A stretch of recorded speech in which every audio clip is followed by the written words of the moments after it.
시청자 여러분 안녕하십니까? 경북 동해안은 동진하는 저기압의 영향으로 내일까지 5에서 30mm의 비가 내리다가 낮에 대부분 지역에서 그치겠습니다.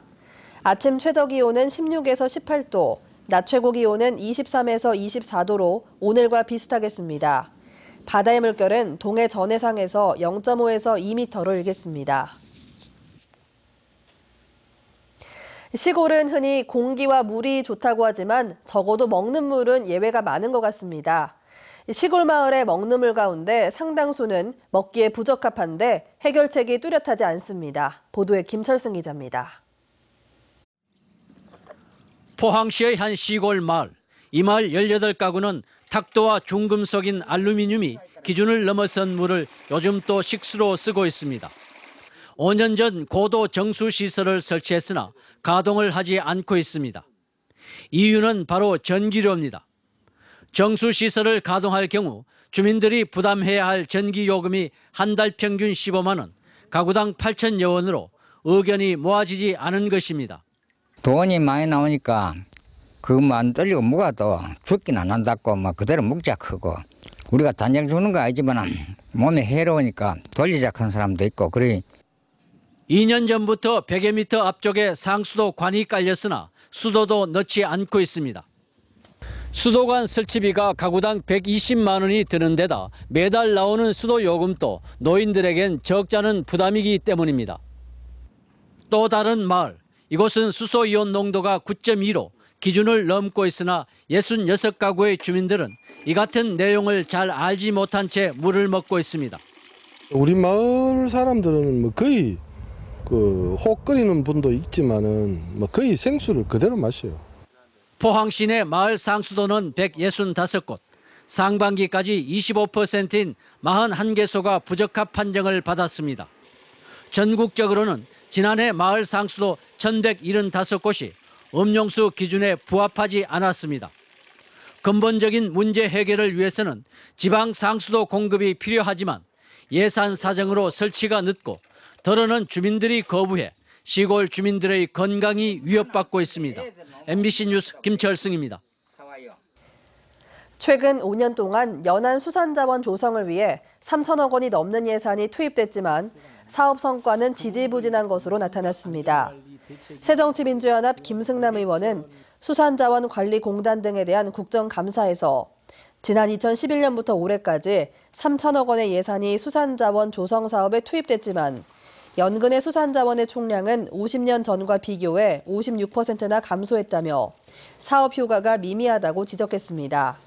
김 의원은 실제 이 사업 중 하나인 종묘 방류 사업은 국가와 지자체 외에도 어촌계와 수협, 민간단체 등 기관별로 추진하고 있어 방류 품종과 방류 물량 등에 대한 실태 관리가 어렵고 갯노금이 확산되고 있는데도 바다숲 조성 사업 예산이 불용 처리된 사례가 많다며 안일한 수산행정을 질타했습니다. 올해 벼 작황이 평년작을 웃돌 것으로 전망됩니다. 경상북도 농업기술원은 품평회를 통해 올해 벼 작황은 생육 초기 가뭄에도 불구하고 적기 모내기와 비료 주기 등으로 허가지수가 적고 이삭당 나달수가 평년보다 3% 정도 많아 평년작은 웃돌 것으로 예상했습니다. 특히 등수기 기상 여건이 좋아 품질뿐만 아니라 밥맛도 크게 좋아질 것으로 전망하고 품질 향상을 위해 조생종은 서둘러 수확하고 중생종과 중만생종도 서리가 오기 전인 10월 중순까지는 수확할 것을 당부했습니다. 실크로드 경주 2015가 정한 전라남도의 날인 오늘 다채로운 영호남 화합 행사가 펼쳐졌습니다. 경상북도는 경주 세계문화엑스포 문화센터에서 고 김대중 대통령의 부인 이희호 여사가 참석한 가운데 김관용 경상북도지사와 이낙연 전라남도지사가 김대중 평화센터에 각각 1억 원씩을 영호남 상생장학기금으로 기탁했습니다.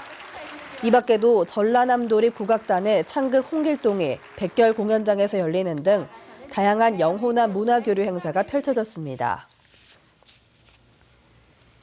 농어촌 지역 선거구 축소 논란과 관련해 경북시장군수협의회가 도시 중심의 선거구 획정은 부당하다며 농어촌의 특성을 살려야 한다는 내용의 성명서를 발표했습니다. 협의회는 성명서에서 수도권 규제 완화 조치로 지방이 어려운 현실을 감안할 때 도시 중심의 선거구 획정은 수용할 수 없다며 선거구를 현행대로 유지하라고 촉구했습니다. 정의당 심상정 대표도 오늘 국회에서 관련 토론회를 열고 농촌 지역의 민의도 비례해 대표돼야 한다며 농어촌 대표성을 유지한 의원 정수 확대가 바람직하다고 밝혔습니다. 내년 총선을 앞두고 고소와 맞고소 등 공방전이 잇따르고 있습니다. 이진수 전 포항시 의원은 오늘 박명재 국회의원이 가정사를 언급한 SNS 글을 근거로 자신을 명예훼손 혐의로 고소해 자신도 맞고소했다며 사실을 근거로 작성된 가정사에 대해 해명하고 확인되면 모든 공직에서 물러날 것을 촉구했습니다. 이에 대해 박명재 의원 측은 사실과 전혀 다른 내용으로 수사기관에서 수사 중인 만큼 곧 진실이 밝혀질 것이고 너무나 악의적인 내용이어서 대응할 가치조차 느끼지 못한다며 반박했습니다. 울진군 선거관리위원회는 오는 11월 25일에 실시하는 울진군 산림조합장 선거를 앞두고 조합원에게 선거운동 목적으로 현금 30만 원을 제공한 혐의로 입후보 예정자 A씨를 대구지방검찰청 영덕지청에 고발했습니다. 선관위에 따르면 A씨는 지난 6월 중순 조합원 B씨에게 선거 당일 마을 노인을 투표소로 태워달라고 부탁하면서 현금 30만 원을 제공한 혐의를 받고 있습니다. 포항 북부경찰서는 많은 어구와 어획물을 적재할 목적으로 관할 기관의 허가 없이 어선을 불법 개조한 선주 41살 유모 씨 등 10명과 조선소 대표 66살 김모 씨 등 6명을 검거해 불구속 수사 중에 있다고 밝혔습니다.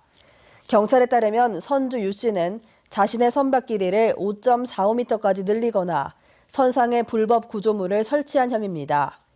또 김 씨 등 조선소 대표들은 2013년 12월부터 지난해 10월까지 선주들과 건조 계약을 체결할 때부터 불법 개조를 공모해 선박안전기술공단의 건조 검사를 받은 뒤 선체 일부를 잘라 미리 제작한 선미와 조타시를 연결하는 등 불법 증축한 혐의입니다. 경북 동해안 사업장에서 지게차와 관련한 산업재해가 자주 발생하고 있어 노동당국이 안전관리감독을 강화하기로 했습니다. 대구 고용노동청 포항지청은 최근 5년 동안 경북 동해안 사업장에서 지게차 하역 작업과 관련해 발생한 산업재해는 사망자 5명을 포함해 146건에 이르며 올 들어서도 17건이나 발생했다고 밝혔습니다. 이에 따라 오는 11월부터 한 달 동안 지게차 작업이 많은 사업장을 대상으로 기획감독을 실시하기로 하고 지게차 운행 때 근로자 출입 통제와 운전자 시야 확보 등을 집중적으로 점검할 방침입니다. 추석을 앞두고 국립농산물품질관리원은 명예감시원, 상인회 회원 등과 함께 오늘 죽도시장에서 원산지 표시 홍보 활동을 펼쳤습니다. 이상으로 포항 MBC 이브닝 뉴스를 마칩니다. 고맙습니다.